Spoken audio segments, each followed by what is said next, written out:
नमस्कार दोस्तों, पीसी भाई जी यूट्यूब चैनल में आपका दिल से स्वागत है। सही कहा है किसी ने, चिंता और चिता में सिर्फ एक बिंदु का फर्क होता है। इस दुनिया में कुछ लोग बेवजह चिंता करते हैं, बिना किसी कारण ही अपने आप को और मन को परेशान करते रहते हैं। चिंता हमें बीमार करते हैं। आज की इस कहानी में हम सीखेंगे कि क्यों हमें बेवजह चिंता नहीं करनी चाहिए। एक गांव में एक किसान था जिसे एक बहुत ही बुरी आदत लग चुकी थी, और वह आदत थी बेवजह चिंता करने की। वह हर समय किसी न किसी चीज की चिंता करता ही रहता। वो हर समय सोचता रहता कि कहीं मेरे साथ कुछ गलत ना हो जाए, जबकि उसकी जिंदगी में अभी तक सब कुछ ठीक ही चल रहा था। उसके पास एक बड़ा सा खेत था जिसमें अच्छी खासी फसल हो जाती थी। खेती करने के लिए 2 बैलगाड़ियां थी, एक अच्छा घर था, एक पत्नी और 2 प्यारे बच्चे थे। लेकिन फिर भी वो किसी न किसी अनहोनी के बारे में सोचकर बेवजह चिंता करता रहता। कभी सोचता कि अगर मेरी फसल में कीड़े लग गई तो क्या होगा, अगर आवारा पशुओं ने फसल को बर्बाद कर दिया तो क्या होगा, अगर सूखा पड़ गया या अत्यधिक बारिश हो गई तो मेरी फसल खराब हो जाएगी। ऐसे ही वो भविष्य की अन्य बातों के बारे में सोचकर बेवजह चिंता में डूब रहा था, जैसे कि कहीं खेती के समय मेरे बैल बीमार ना पड़ जाएं, मेरे बच्चों का भविष्य कैसा होगा, कहीं बुढ़ापे में मुझे कोई बड़ी बीमारी ना हो जाए, मेरे बच्चे बुढ़ापे में मेरा ख्याल रखेंगे भी या नहीं, वगैरह वगैरह। अपनी इस लगातार बेमतलब चिंता करने की आदत की वजह से वो असंत और परेशानी लगता था, और अब उसका किसी भी काम में मन भी नहीं लगता था। उसकी पत्नी ने भी इस बात को अनुभव किया कि उसे बिना मतलब चिंता करने की आदत पड़ चुकी है। उसने उसे कई बार समझाने की कोशिश भी की, तुम बेवजह चिंता करना छोड़े दो, लेकिन उसके समझाने का कोई मतलब नहीं रहा। उसे पता चला कि नगर में एक महात्मा आए हैं जिनके पास सारी समस्याओं का हल है। फिर एक दिन वह उसे लेकर एक बौद्ध भिक्षु के आश्रम में पहुंची। बौद्ध भिक्षु बहुत ही बुद्धिमान और ध्यानी व्यक्ति थे। किसान और उसकी पत्नी अपनी सारी समस्या बौद्ध भिक्षुओं के समक्ष रखती है। किसान ने कहा, महात्मा, मैं हर समय किसी न किसी बात की चिंता करता रहता हूँ।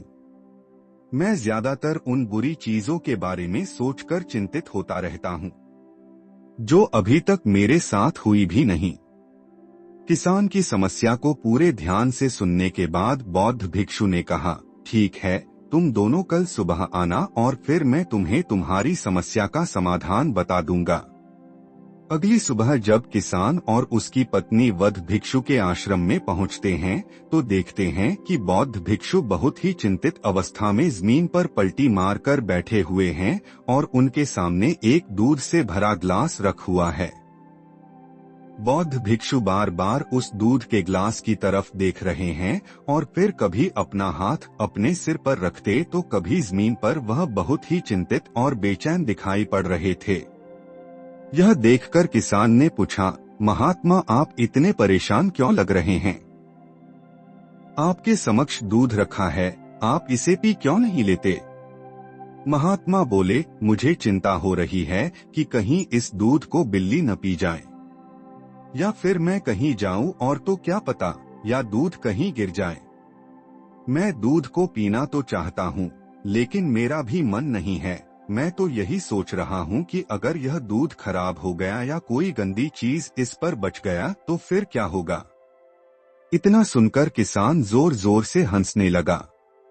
किसान ने हंसते हुए कहा, इसमें इतनी चिंता करने वाली कौन सी बात है?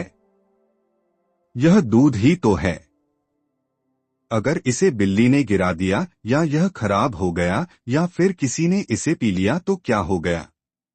यह आपको दोबारा मिल जाएगा, और वैसे भी आपका चिंता करना व्यर्थ है, क्योंकि ना तो अभी इसे बिल्ली ने गिराया है, ना ही खराब हुआ है, और ना ही अभी इसे किसी ने पिया है, और हो सकता है कि भविष्य में ऐसा हो भी ना। किसान के मुंह से यह बातें सुनकर बौद्ध भिक्षु मुस्कुराए और बोले, मैं भी तो तुम्हें यही समझाने का प्रयास कर रहा हूँ कि भविष्य की उन घटनाओं की चिंता करना व्यर्थ है जो अभी हमारे साथ हुई ही नहीं और बहुत बड़ी संभावना है कि वह कभी होगी भी नहीं, और अगर होगी तो जिस चीज को तुम एक बार हासिल कर सकते हो उसे तुम दोबारा भी हासिल कर सकते हो, और अगर नहीं कर पाए तो कोई बात नहीं, क्योंकि समस्याओं के आने के साथ ही उन समस्याओं का सामना करने की हिम्मत भी अपने आप ही आ जाती है।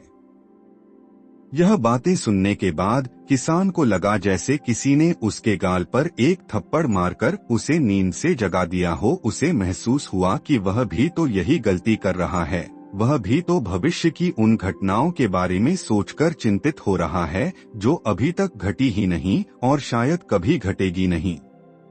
किशन और फिर बौद्ध भिक्षु के चरणों में गिर पड़ा और कहने लगा, इतनी आसान मुझे मेरी गलती का एहसास करवाने के लिए आपका बहुत बहुत धन्यवाद, और मैं आज से पूरा प्रयास करूंगा।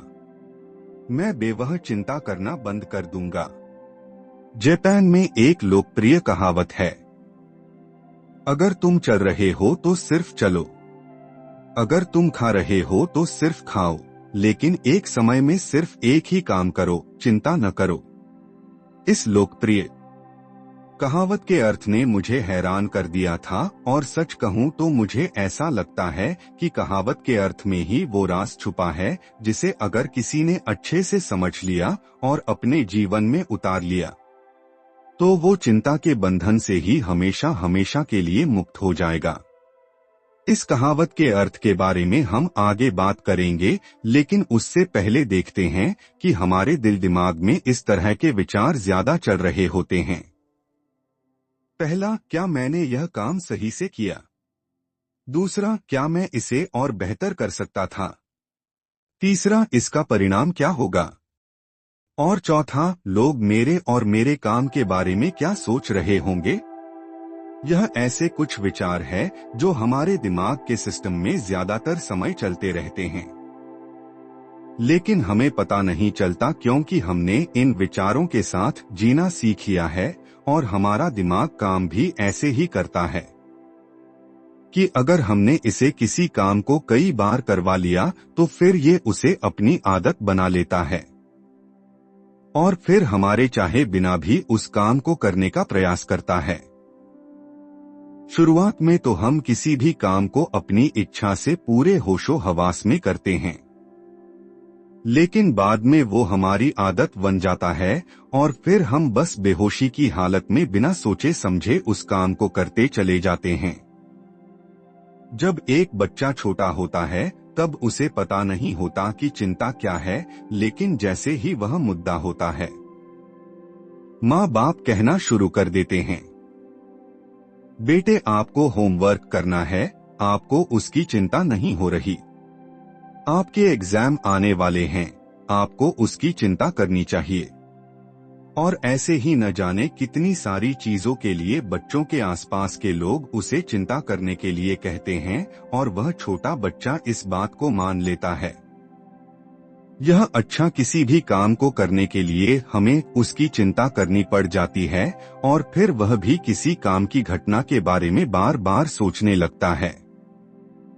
शुरुआत में तो वह यह काम जानबूझकर करता है, लेकिन धीरे धीरे उसका मन इसे अपनी आदत बना लेता है और फिर ना चाहते हुए भी उसका मन एक ही विचार के बारे में बार बार सोचता रहता है और फिर वह अपनी पूरी जिंदगी चिंता के इस जाल में फंस कर रह जाता है।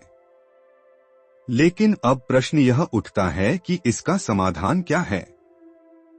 तो इसका समाधान है ऊपर बताई गई जिन कहावत का अर्थ यानी जागरूकता। हमें अपने विचारों के प्रति जागरूक होना पड़ेगा। हमें थोड़ी देर रुककर इस बात पर ध्यान देना होगा कि कहीं हम ना चाहते हुए भी एक ही घटना के बारे में तो बार बार नहीं सोच रहे हैं। हमें पूरी जागरूकता के साथ यह देखने का प्रयास करना होगा कि पूरे दिन हमारे अंदर इस तरह के विचार उठते रहते हैं। अब आप पूछ सकते हैं केवल जागरूकता क्या करेगी? मैं कहता हूं यह काफी है, यह मन को शांत करने के लिए पर्याप्त है। मन को अपने स्वभाव का एहसास कराने के लिए पर्याप्त है और जीवन में जागरूकता लाने का सबसे आसान तरीका है ध्यान करना। ध्यान करने के दौरान अपने विचारों पर ध्यान देना, और जब आप पूरी जागरूकता के साथ अपने विचारों पर ध्यान देना शुरू कर देंगे, तब आप पाएंगे कि आपके मन में चलने वाले गैर जरूरी विचार एक एक करके अपने आप ही गायब होना शुरू हो जाएंगे, और फिर आप एक आनंदित और शांत जीवन अनुभव कर पाएंगे। बाकी अगर ये कहानी आपको अच्छी लगी हो तो इस स्टोरी को अपने दोस्तों को जरूर शेयर करें, और ऐसी कहानी सुनने के लिए पीसी भाई जी यूट्यूब चैनल को सब्सक्राइब करें। तब तक मिलते हैं हम आपसे ऐसी ही एक और प्रेरणादायक कहानी के साथ अगले दिन। धन्यवाद।